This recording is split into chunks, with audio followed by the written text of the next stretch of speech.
welcome back to the Sean Trey Show. And today I have an awesome guest. Now, would you like to tell people who you are and what you do? I'm Tim Craven. I live in Nashville, Tennessee. I'm an audio engineer, music producer, and that's pretty much what I do. I've done that for almost 30 years now. That's really awesome. Produce music, make records, engineer, pretty much it. That's awesome. Now, is this your studio behind you? Yes, this is my space behind me. It's in my house. That's awesome. I usually work out of this space most of the time. I was at Blackbird this week tracking. Yeah. I don't have the facility to track a large band. So I'll go to a studio in town, I'll track there, and then I'll bring it back to my place and kind of finish it out, do overdubs, mix it, edit, all of that good stuff. They're really the time-consuming things. So yeah, well, that's awesome. That's it. Yeah. Now let's kind of start back. Like, how did you get into music? Like, what was it that kicked it off for you? Go way back. Going way back. I feel like I'm fortunate, maybe, but slightly cursed in the sense that that's the great way to start a story right there, man. Yeah, it's like it's a blessing. It's a double-edged sword. Like, I feel like I'm fortunate in that since as long as I can remember, this is what I've wanted to do, which is fortunate when you're going through life trying to decide, well, what is it that I want to do? A lot of people decide later in life, people decide earlier, but I got bit and it stuck. And that's awesome. I was just having this conversation the other day. I'm a firm believer that when you become a musician or you decide to work in the music industry, there are no guarantees. You know, I remember my dad telling me, it's like, are you sure this is something you want to do? It's like, there's no guarantees here. There's no like set salary. There's no benefits. People who live in that world don't quite understand the parameters in which you work in this industry, which are just completely wide open and determined by you, which is attractive to me. It's scary to some people. So, as far as I can, for my earliest memories have been listening to music, consuming music,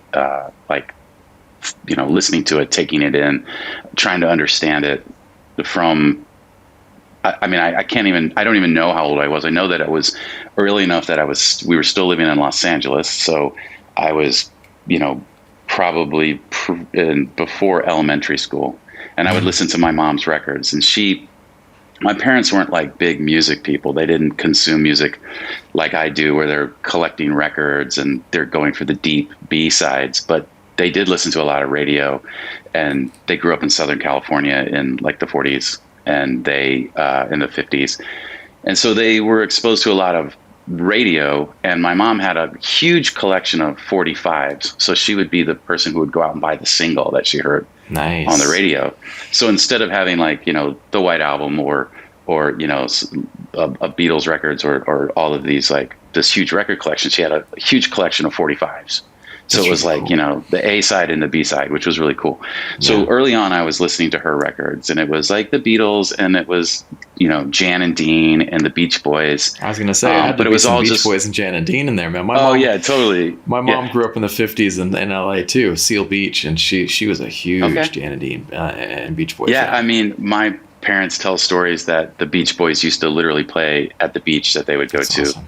In LA, and they played at like their homecoming. They were like the band that played, so really strange. But so I grew up with listening to like what would be considered like the singles of that era, like the the ones that everybody was like, this is it, the big commercial hit, not the deeper, B-sides of stuff. So, but it was interesting. So as early as I can remember, I was listening to music. I've always wanted to do music. I've always wanted to play music.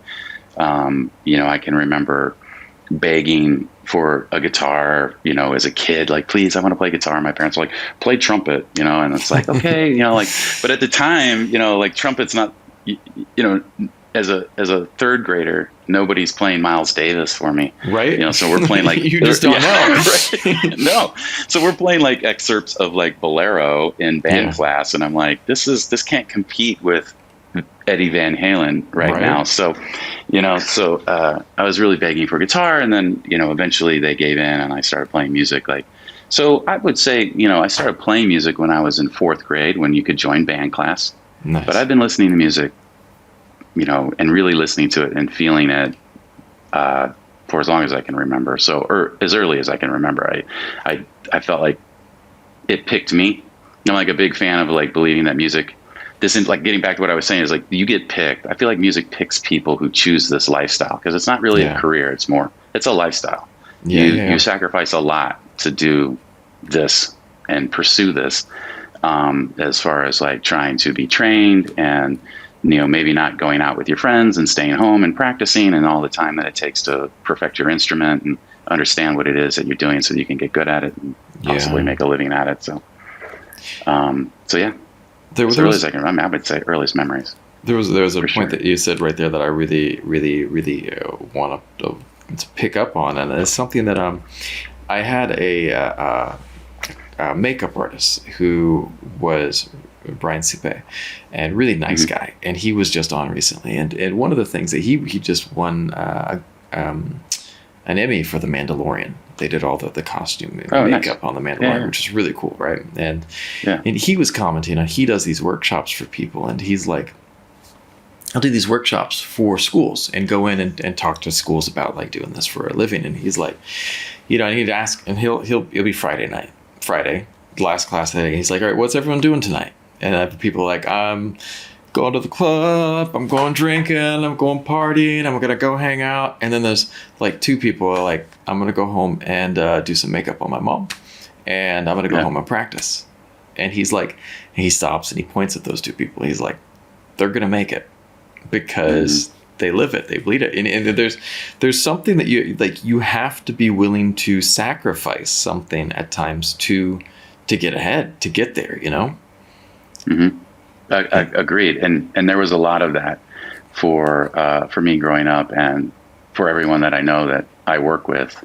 We talk about it all the time. They're like, I never went to prom. I never really, did this. I never did that. I spent a lot of time at home, and I did the same thing. I mean, I as a kid, I had a little 4-track recorder, Fostex cassette 4-track recorder, and I was at home like playing guitar parts and overdubbing, and like, okay, I'm gonna program a drum part, and then I'm going to play bass, and then I'm going to play guitar, and then I'm going to play another guitar part. God forbid I would sing, but like whatever it was, for as long as I can remember. I mean, it's going back to my earliest memories of doing that. And I had like a little microphone that I had that would like plug in right into the machine, and I could like mic up my amp, and I had a little drum machine, and I mean, that was my Friday nights. That's like what I would do, and that's awesome. Yeah, and it was weird. Like, I had an older brother that I was very close with, but he turned 16, and as soon as he turned 16, he was out. Like, weekends, he was gone. He was in the car. He's out with his friends, and my parents wouldn't let me go. So I had really a good, probably 2 years of just nothing happening in my social life. What am I going to do tonight? Well, that's right. Yeah, it was like pretty much work on music, play music, listen to music. Watch videos on MTV, that kind of thing. So that's awesome. Back when MTV was music. Yeah, exactly. I used to skip school. I literally would like fake sick and skip school to watch MTV all day long at home. That's awesome. It was crazy. I mean, it was like listening to the radio, except you had this really cool visual that went along with it sometimes. So yeah, that's awesome, man. I remember I'm a child of the 80s, and so I grew up with MTV, and I loved it, man. It was just it was something so awesome, like that. There was like, it was like kind of like revolutionary. Like, you heard these bands, but suddenly you can see them, and they're telling this visual story as well, which was such a cool thing. I know. Yeah, I mean, there was a point where the only time you saw your favorite band is if they came to your town and played. Yeah. You never really saw them. So there was a lot of mystery around music. Like, what do these guys really look like? What do they sound like when they talk? Like, I remember going to concerts and hearing like people actually address the crowd and talk. And I'm like, oh, that's his voice, like, so weird. Like, you just don't, I think people take that for granted now. There's a lot of mystery around your favorite bands and your favorite music, especially if they were from another country, like if they were from Europe or if they were from like, the UK or something, and you just didn't really never got to see them or experience them beyond the record and the pictures that were like maybe on the inside sleeve of the record, so.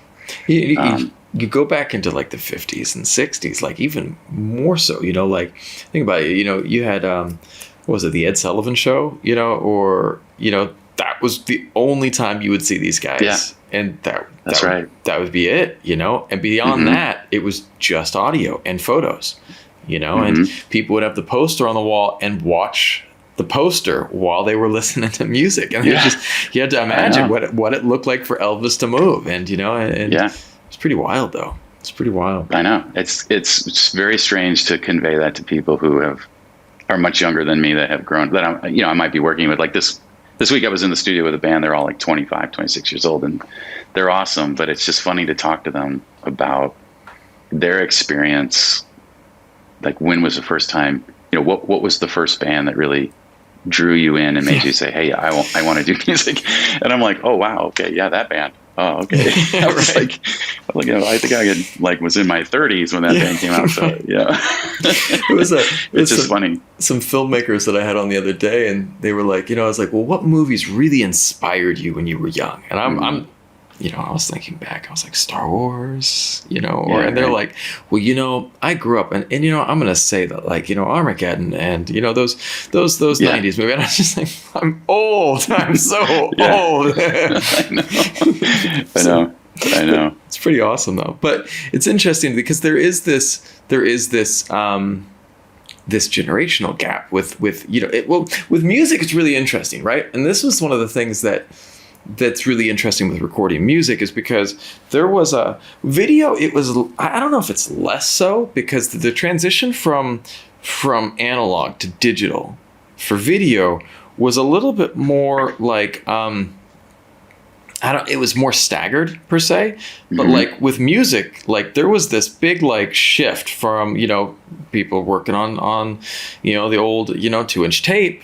Then suddenly, you know, Pro Tools has changed the game, you know. I mean, not just Pro Tools. How many DAWs exist? That it's. I know. It's insane the amount of flexibility there is, you know.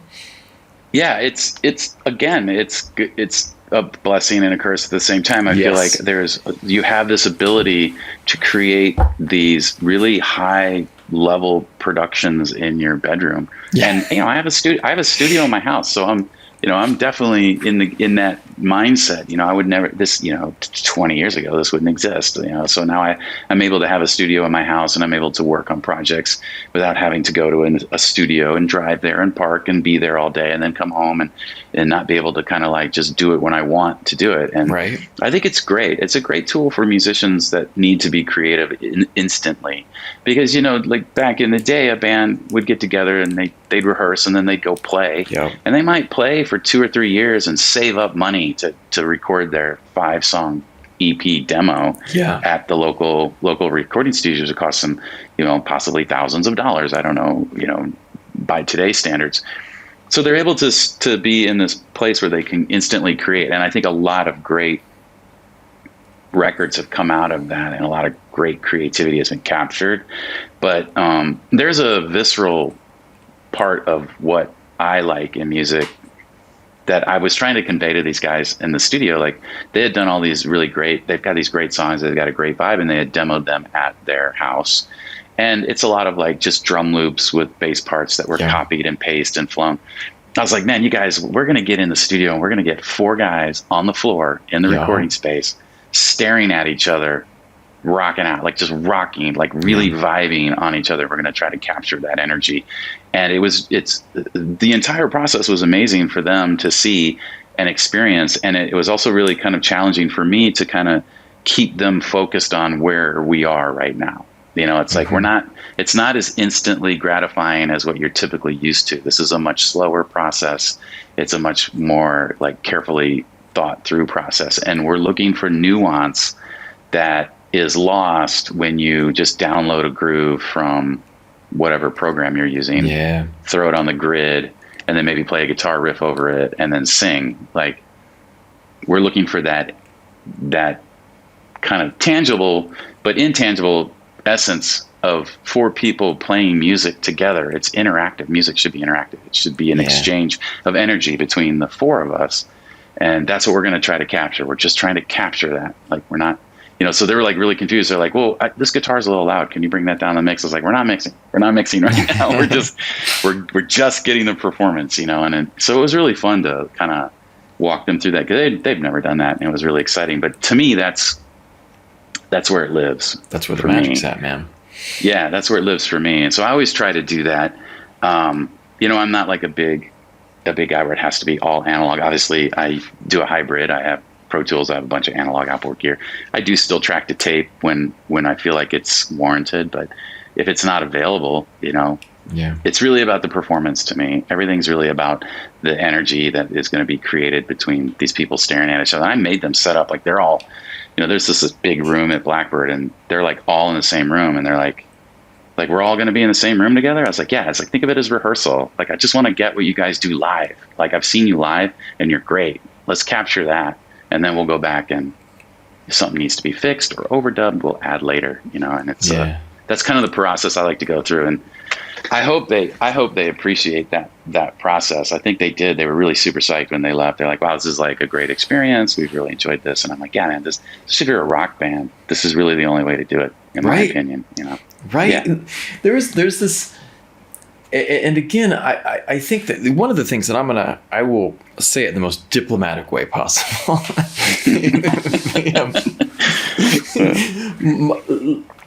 I'll use Vietnam as an example, because here it's easier that way, because then people, most of my fans might not know people here, so it's easier, not throwing anyone under the bus. Right. But the when I moved here in 2001, I moved back and forth from the States, and at 2001 things were just still getting going, but it wasn't like in the music industry was all live music. There were no record labels. It was all independent, and essentially was people were producing things, and like you'd run up to this guy and he would make cassettes for you, and that was how it got out. But like, no one was making money off cassettes because anyone could copy that, and they were, right. And everyone was just like, the cassette trade was whoever has, a dual cassette at home, and it was, they sell them on the street. And so the people made money off of live shows, and live shows for the longest time were the bread, the meat and potatoes of the industry. And one of the things that you noticed here was that the people that succeeded were phenomenal live musicians. Like, they were amazing.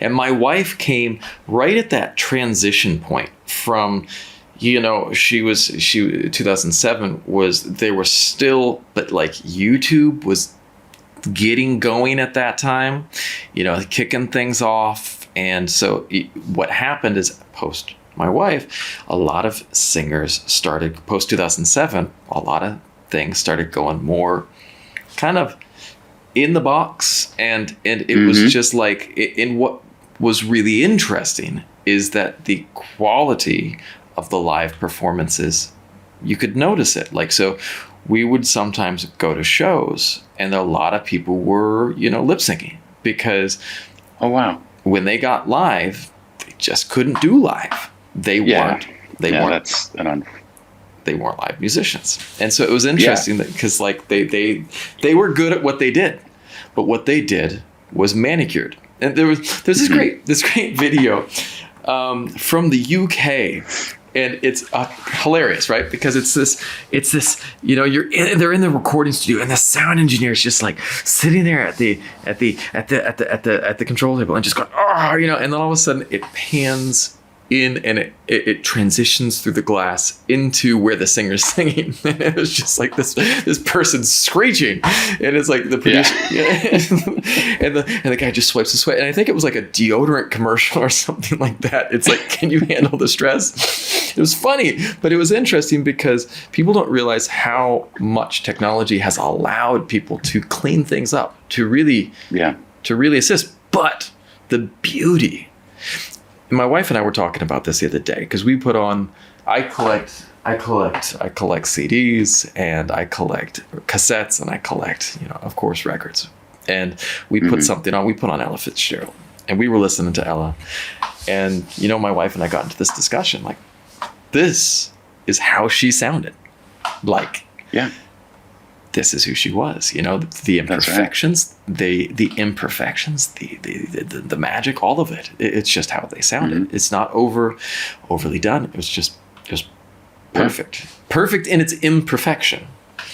Yeah, and its delivery couldn't. Yes. It's perfect because it's real and it's truthful, and that's the thing that I try to stress to people is to make honest records. So yes. That came up a lot in our conversations in the studio when we're making choices, you know, especially depending on the style of music. That's a good point. Yeah. Yeah, depending on the style of music. But I'm like, you know, this is a beautiful, lush idea, but, you know, if you're going to be out playing this live, is this going to translate? Can this translate to what you're doing live? Because that's really going to be important, that you don't create this. And I'm not saying that there's not a place for that. And I've done it. Yes. I've definitely done it. But it's like, also you got to kind of understand, like with these guys, they're like a rock band. So I'm like, this is going to be 2 guitars, bass, drums, and vocals. That's it. That's what we're making. Yeah. We're not going to reinvent the wheel. We're just going to make our wheel and hope people like it, you know? And it's like, so they were wanting to get into, you know, they started getting ideas about different things that they wanted to do creatively. And I was like, I really think that for your introduction to the world, you should be 2 guitars, bass, drums, with maybe some little keyboards here and there occasionally, but let's keep it really simple and really good. Yes. So that when you go out and you play it live, it translates and people aren't like, is this what am I listening to? Like, this is the same thing. This is what you get when you put on the record. I really like that. I mean, all the bands that I grew up with, all the bands that I think I would say are like my heroes, when you go see them live, they do it. That was it. They're doing it. That was, and I love that honesty. The honesty too is a big thing. We were watching this video last night. My wife put on this video from China, and it was this girl, and she was walking through her process of photoshopping her face with this app. And it was this online tutorial of how to do this, and like it was insane. And she went from, these are objectifiable, what people might think of as not pretty, to what people might think of as beautiful. And what my wife and I were talking about, and we had our daughter there, and it was one of those teachable moments. And my daughter's like, well, is she more pretty after? We're like, she was pretty the whole time. You know what I mean? It's like, it's about being real. And we're like, Alani, if you look like this, then find a way to be proud of that. You know what I mean? And it's like owning that authenticity is really, really special. I've got an example here too. Like, I stutter. Before I watched my own podcast, I never knew I have a stutter. I have a pronounced stutter. It's not really major, but I when I watch my video, I see it, and I was like, oh wow. And for a second, I was like, should I try to focus on my articulation and just really, really drill my lines, you know? And I was like, man, that's who I am. Yeah.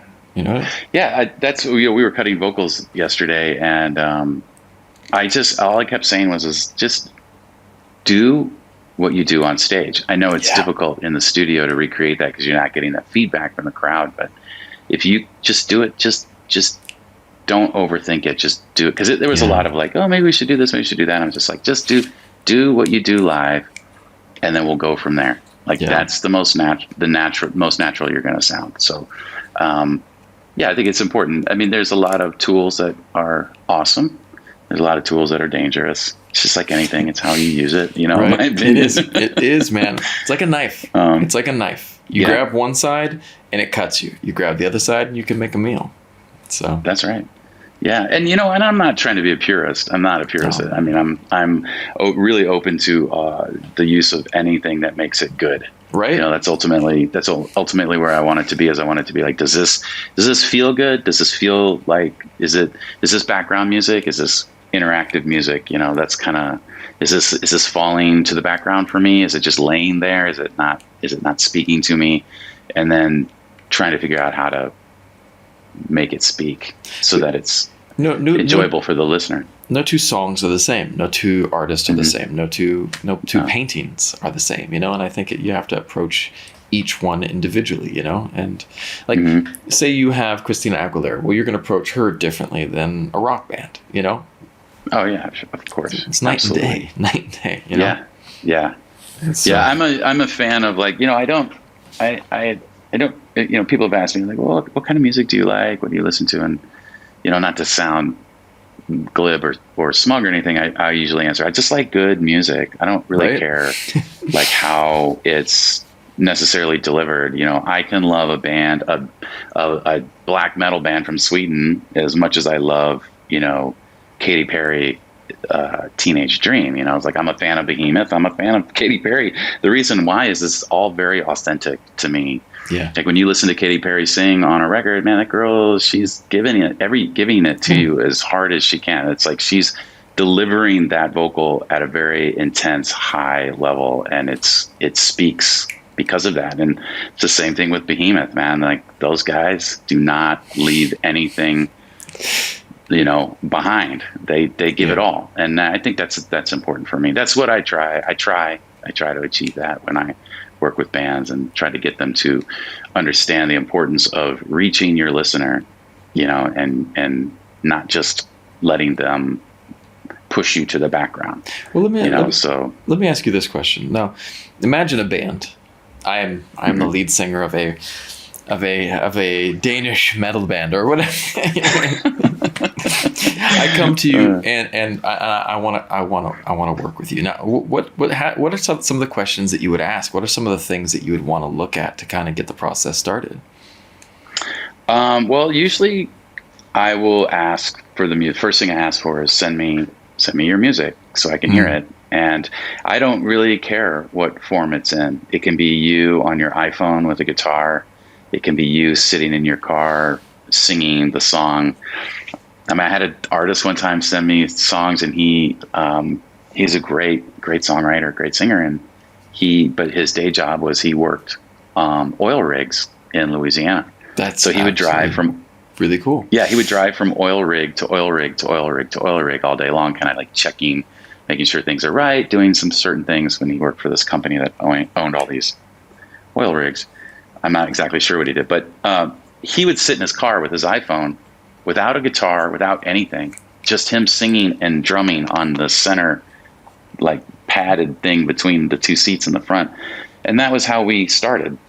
I was like, send me your songs. And he's like, this is all I've got. I'm like, this is perfect, because I can hear the chords, I can hear the melody, I can hear what you're saying, and you've got a rhythm behind it. It's like, that's really all I need to be able to hear it.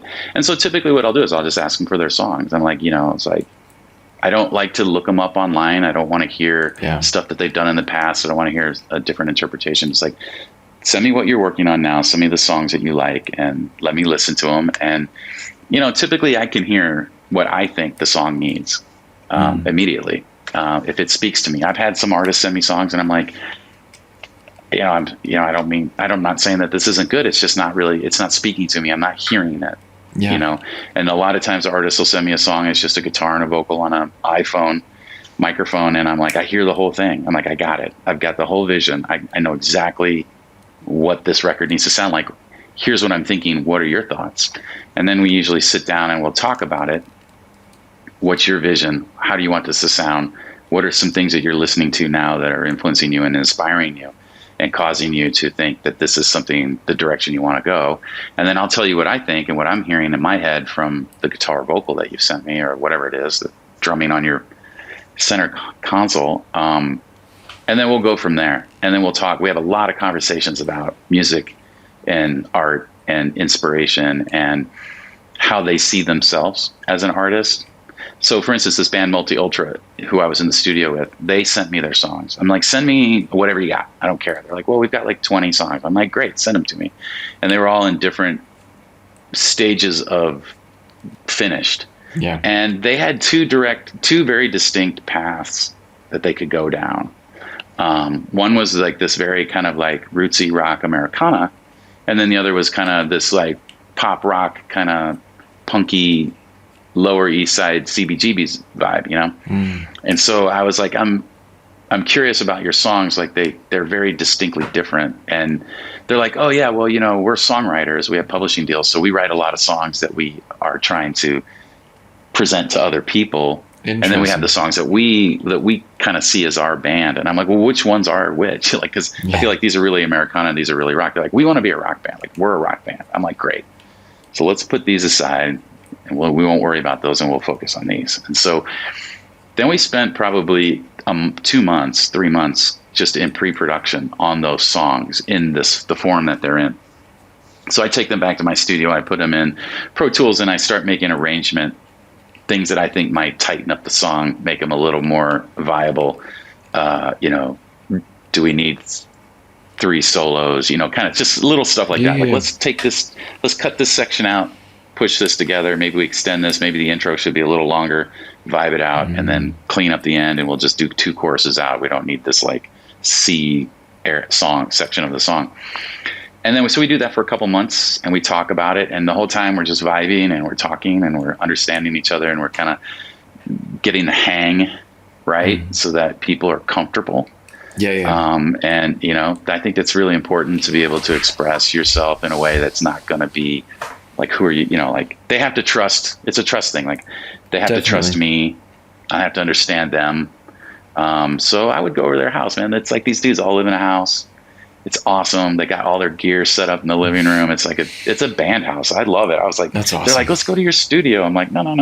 Let's go to the band house, man. This will be fun, So we're over there in the afternoon, just like vibing out and playing music, and they're rocking out and doing like running the songs, and we're working on the songs. And then I had them play them out. I'm like, you need to play these out for a while.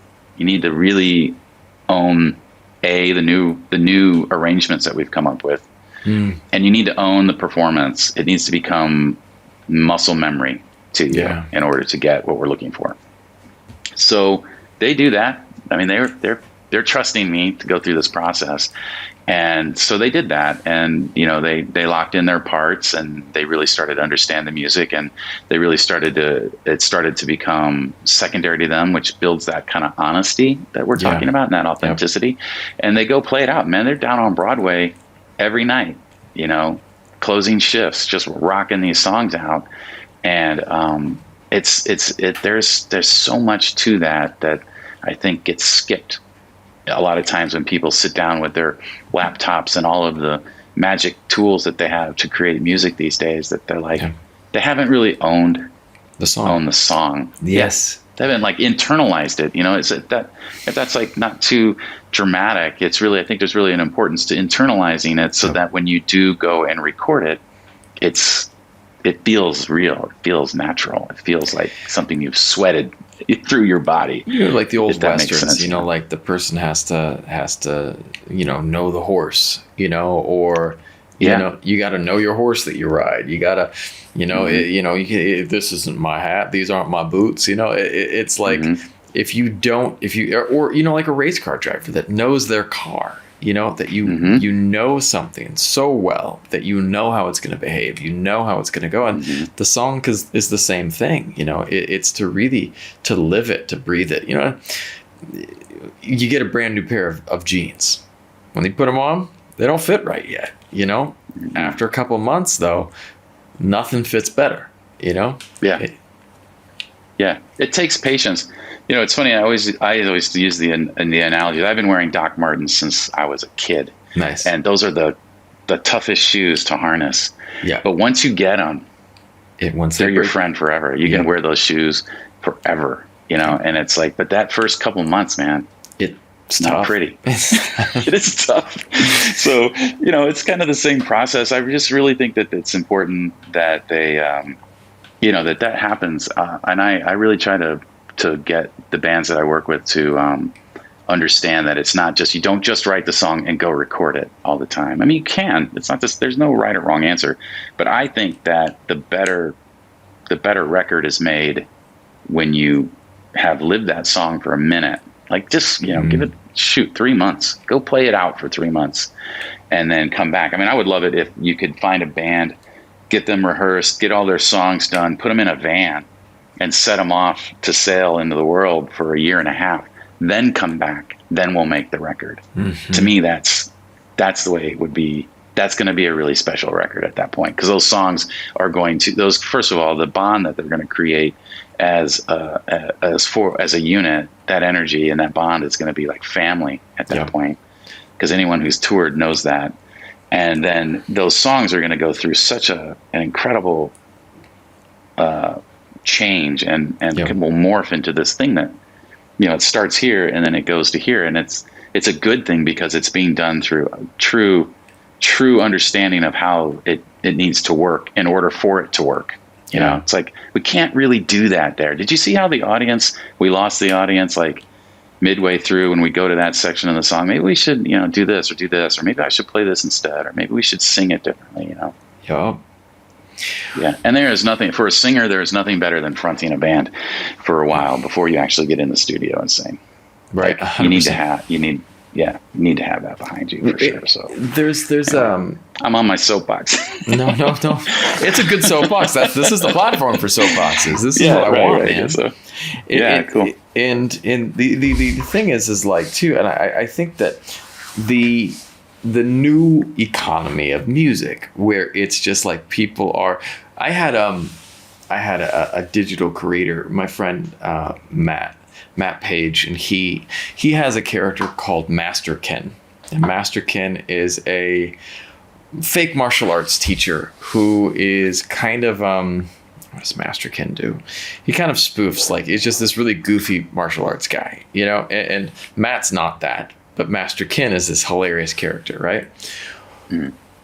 Well, one of the challenges with YouTube is you just have to constantly be feeding content, or you start getting buried.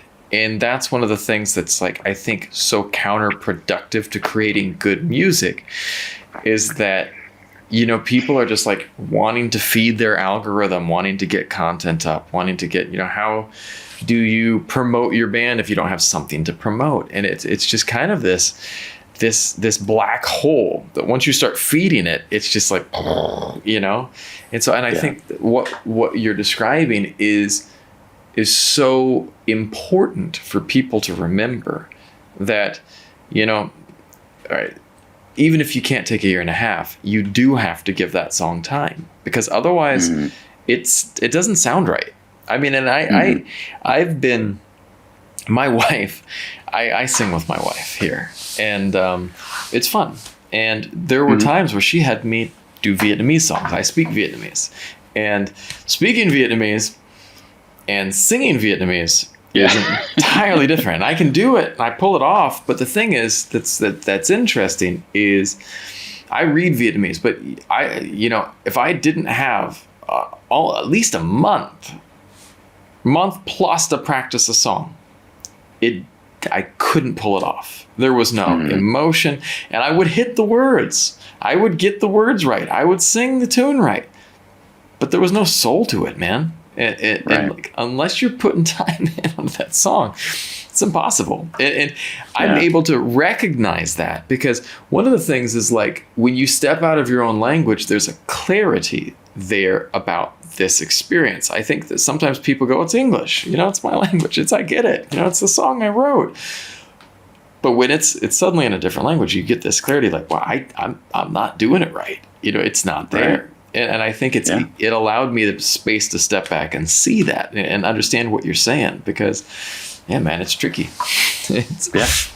There's a lot to it. And you know, I tell the guys that a lot. Like, I tell bands that all the time. It's like, you know, especially when you're cutting vocals, it's more than just singing it. There is a fair amount of acting that needs to go into it. Yes. You know, so don't be afraid. I was telling Derek yesterday, I was like, if it feels weird to you, it's probably right. If it feels like you're being maybe too animated, chances are, when I'm listening through the speakers, it's right. So don't be afraid to, like, you know, be big and be animated. It's like the difference between, like, when you see actors who are stage actors. Yes. This is kind of like a little bit of a thing for me. It's like, stage actors play to the back of the room. They're taught to play to the back of the room. You know, but when they're on film, you don't have to, because the room comes to you, and it's so much more intimate. And there are a handful of actors that are out there that are obviously stage actors who've transferred to film Think and Pacino. transitioned to film. Everything big. And yeah, everything is big and exaggerated, and it's like they're kind of overacting at that point, for film. So I always use that analogy. I'm like, you got to play to the back of the room. Even though you're right here, the microphone's right here in front of your face, and the lights are down, and nobody can see you, and the music's really pumping in your head, you still have to play to the back of the room, because that's what the energy is needed for the song to translate properly. Yeah. And so I always tell them, is like, think of the song that bit you. Like everybody in the room, when you're looking at like, me, the musicians, the assistant engineer, the tape operator, all the people in the room, they're there for a reason. And none of us are making a ton of money. We're not like, merger and acquisition lawyers, so there's a reason why we're there, and it's not the money, and it's not the anything. It's because of the music. So I always tell them, like, think about the songs that, that bit you and got you here and made you decide that you wanted to pursue this for your life. Yeah. And think about those vocals and what they sound like and how they were delivered, and now go do that, instead of just kind of singing the song. That's how I think it should be conveyed. And I think usually they'll be like, oh, okay. Yeah. Like, this is your Tim Curry moment. Like, like, be big, like really Mick Jagger it out. Like, we need some serious like swagger here. And I don't know that they necessarily always understand that, especially if they've never really been in the studio, So it's interesting, because it's like trying to take this really sterile, perfect environment and make it rock and roll, right? Which is a lot of slop and a lot of energy. Well, it's tough. There were those interviews of like the Beatles that they said, what made them successful, and it was all the time that they spent in Germany. Those long slogging shifts where they were, those years where they were not famous and they were just a band that was performing in bars and stuff, man. And that formed everything, that allowed them to refine the music that they were writing at that time together, and it all was coming together, but they didn't know it. They had no clue. No, I mean, and that's what's great. That's how they became that's how they got their thing. Like each one of those individuals developed who they ended up being because of that. I think it's important. I think that's an important part, that sometimes, especially, in a town, an industry town, not necessarily, it doesn't have to be Nashville, but it could be anywhere where there's a music industry. There are people who are kind of like plucked and put into a studio and put into this like, factory machine that makes this beautiful record, and they sound great and it's musical, but they haven't experienced really, in my humble opinion, and it's of course just my opinion, what really is the essence of what it is that they're like, the history and the lineage that they're carrying on, and I don't think you have to be that pure with it, and I'm not trying to be like a purist about it, but there is like something that you have to like be like, you look at those old Rolling Stones sessions where they've got like all the people on the floor. There's like a percussion player and a bass player, and there's background singers, and there's just some dude hanging out, it's like, and then they're like cutting the vocal, and like they're playing the tambourine into the vocal mic. It's like, it's great. That's, that's really cool too, like that can be done as well. So I always like that. To me, music is an exchange of energy between individuals. Well, and when you take that away or you minimize it, then you minimize the experience, as far as I'm concerned. So. No, I'm 100% with you. There was I'm a martial artist, right? And there was this interesting phenomenon that happened with the UFC. And so what was interesting was when you got like, or just modern MMA, you watch those early UFC matches, and they were just horrible. One guy comes out, he's got one boxing glove on, one free hand. It's like a street fight. And he's just like, and it was, and it was really quickly what happened was that the better martial arts, that we could argue now there are probably better techniques there, started to step to the front. For striking, it became Muay Thai. For on the ground, it came Brazilian Jiu-Jitsu, and for body control, wrestling, and these three areas were kind of what people started to train for modern MMA. But what happened is once everyone started getting all those skills, people were able to then go back to their specialties. this guy was really good at his spinning kicks. Why? Because he did Taekwondo. This guy was doing this. And it's kind of like, certainly with all of this technology, music has become accessible and people have these skills. Anyone can go and learn Pro Tools. Anyone can buy a small, digital audio converter, put it in their house, and an inexpensive mic, and start recording. You get some headphones, boom. Once you get that, there is still this rich world that should be developed, or explored and looked into. Because, if you started doing all that and you didn't go back and watch all the martial arts classics, then, come on. That stuff's beautiful, Yeah, I agree. And no, it's not to say that great art can't come out of that. Like there are some great records that I know that were done in like people's basements, and I really appreciate them. But there's still like my soul is always in the guys just pounding it out. I love this. That's what does it for me. Yeah. I can still appreciate a lot of that stuff, and there's some great vocal performances that come out of that, and a lot of emotion and really good art. But for me, it's like I don't know, I just like it. It's a better process for me. I enjoy that process more. Like, I never get called to do one of those records like, hey, can we create this track in your studio and then I'll sing over it, kind of thing. I usually just I just tell them, it's like, that's not my gig. That's not my thing. Like, there's a million guys in town that can do that, and they'll do it great. And it'll be amazing. It's not what I do. Like I can't. I don't really know how to do it that way. Like, it's maybe unfortunately in today's climate, but I do have to say no a lot. So because I get a lot of that. They're like, oh, I really want this to be like a parts record where we have a very specific thing, and we just kind of, every time it goes to the verse, it comes back to this thing. And, we can create it in Pro Tools, and I've got this great, software and all these loops and everything. And I'm just kind of like, that's awesome, man. That's just not me. I'm not, I'm not going to do that. So well, it's really beautiful. I don't know how. You know yourself. I mean, it's the truth. It's the truth. Yeah. I'm like, I'm going to try to do that, and it's going to be terrible. So like, I think you should call so-and-so. I think they're going to do a better job. Which is, and I think that you have to know yourself, and you have to know what float, what are the things that just really inspire you, Yeah, that's my process, really. Yeah. When you think about it, like, my process is like, I want to be, I hear it in my head a certain way, and that usually involves musicians. So that's awesome. Really that's all I know. That's the only way I know how to hear it. Yeah. If you were to give some advice to your younger self, what type of advice would you give yourself?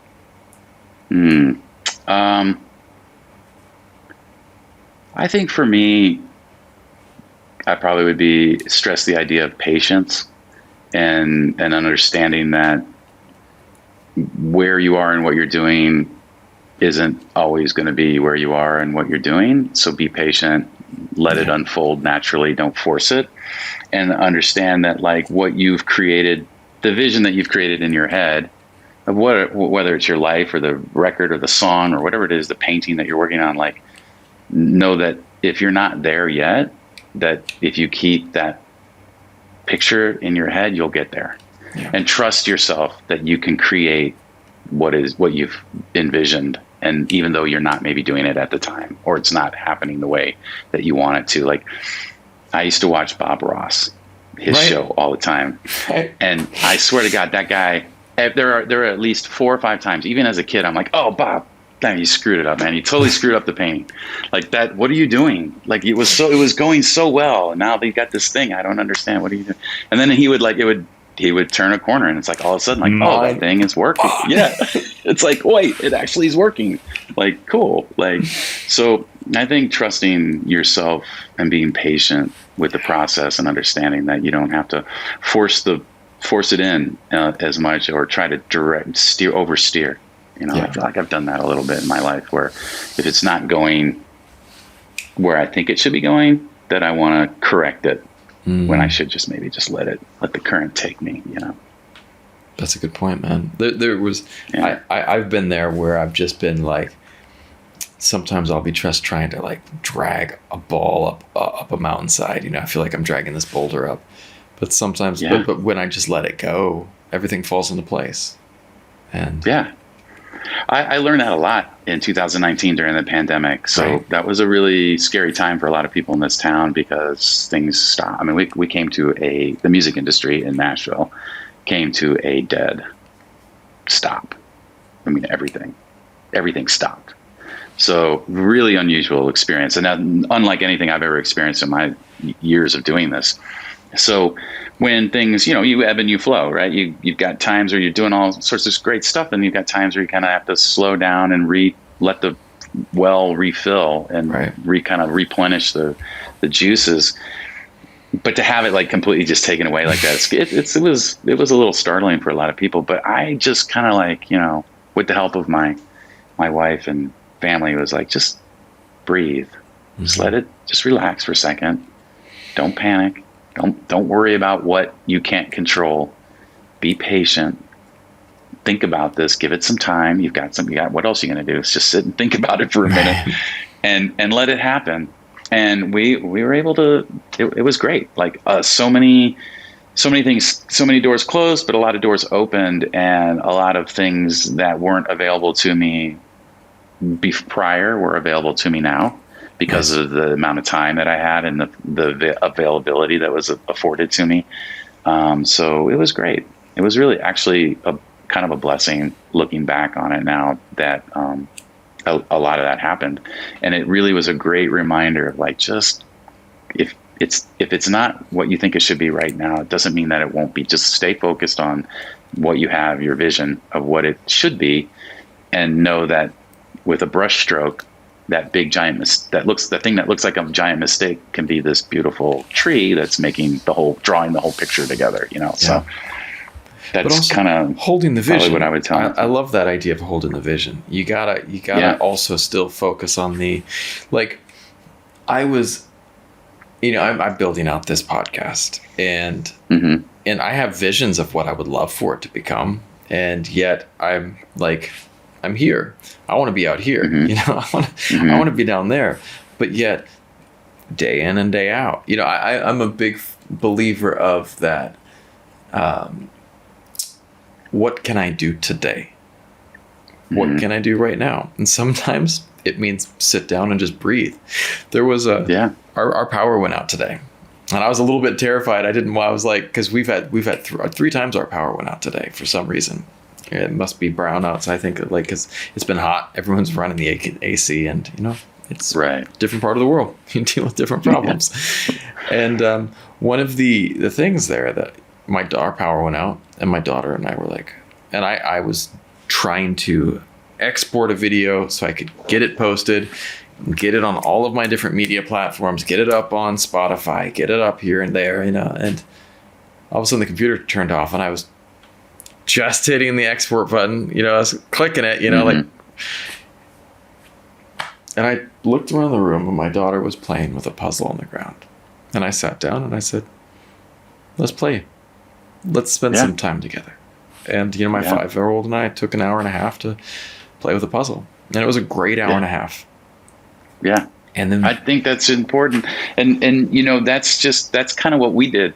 Like, it was funny, like during the pandemic when things felt like you were in free fall, that's what we did. We did puzzles, and we played games, and we just kind of hung out. I'm like, what are we going to do today? Like, can't really go anywhere. Right. Nothing's really going on. There's nothing to work on. So let's not work. Let's just have some fun and relax, and like use this as an opportunity to kind of regenerate, and give some perspective to maybe where we were, where we're going, make some adjustments, think about some things. I think that's important. I do that when I make records. Like, I always the artists always want it to be, they want to hear it finished, and I appreciate that so much. And I'm like, I'm hearing it here, and what I'm trying to do is it's like sculpting. Like, I have a vision in my head of how this should be, and I'm slightly sanding, and shaping, and this thing's going to come in, and it's going to be what we want it to be, but it's not right now. Yeah, right. It looks like a big lump of clay right now, and it is. It's like it really takes time. For me, I think it takes time, and as long as you have, like I said, I can hear it immediately. Like when I hear the song, I'm like, I know exactly what we want to do.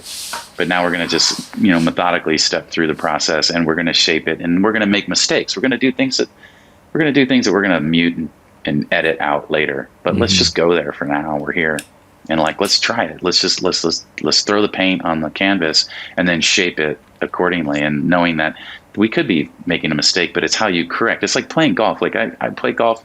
I used to play golf. I don't really play anymore, but I was working with this golf pro, and he's like, man, golf is it's not about, what people think it is, like getting the long drive and the great putt. He's like, golf is about recovery. Yes. It's all about recovery. And I was like, that's kind of like everything. Art is like that. It's like you're going to throw some paint, and like you've never seen a painter just like, I have friends who are painters. You go over to their house and there's always like 8 different paintings that are like halfway done, and they're like they just touch on it. They just go over it a little bit every day. It's like, oh, I'm going to do this now. And like, I'm feeling this. And then there might be like, no, I'm not feeling that. I'm going to get rid of it. And, so I think it's an important process that it doesn't always have to be right the first time. It's like, allow for the mistakes, be patient with the process, understand that you have the vision in your head, and we're going to get there. And we're not going to stop until we get there. So there's no time frame. That's the one thing that when I work with bands, I'm like, and I have my own studios, like there's no clock. Like, let's not, if we get it today, we get it today. If we don't get it today, we'll come back tomorrow. If you're not feeling, like I've had singers come over here and they'll just be like, I'm not really feeling like singing today. I'm like, cool, let's go get some coffee and get some lunch and hang out and talk. And like, we'll just come back tomorrow. We don't have to sing today. They're like, I'm just not feeling it. Like, great. Cool. Don't try it. Don't try to feel it. Like I want you to come in here and feel it. So if you're not feeling it, let's go do something else today, So, again, getting back to the patience and just trusting the process and not getting too concerned about it. Like you hit a wall, walk away, come back, Now, if I gave you Aladdin's lamp, do you have anything that you'd wish for? Me? Mm-hmm. Nah, a wish. If I had one wish. Man, I would probably just be really content doing what I'm doing, still doing what I'm doing. Obviously, I have hopes and dreams for my son. He just turned 2, so maybe it would be centered around that. But if it were for me, a wish for me, to be able to continue doing what I'm doing and know that what I'm doing is good, because that's really what it is for me at the end of the day. There's a lot of things that people measure themselves by success-wise. And early on in my life, I was that way. I was like, I got to win the awards. I got to do the thing. I got to be the guy. And then, I realized that like, as long as it means something to me and I can listen to it and I feel good about it, then I'm pretty content. Is there always room to grow? Yeah. I would love to grow. I'm always trying to grow creatively, and I'm always trying to grow as a person and understanding and kind of like shepherding, as I feel like sometimes it's like a shepherding process with these younger bands who are kind of like really anxious to run. Yeah. And it's like, whoa, hold on. We got to safely get across the water before we can go run and play. So just being patient and being in the moment, really being in the moment is important for me too these days. And that's a post-pandemic thing that I learned is just really keeping that focus on one day at a time, do what's in front of you. Don't worry about where it's going, knowing that you're in control of it, so you can take it where you want it to go, and where it ends up is where you should be. That's awesome. So, yeah, not to sound too zen, but dude, that's where I'm trying to go. I think we went pretty zen today, man. So, that's awesome.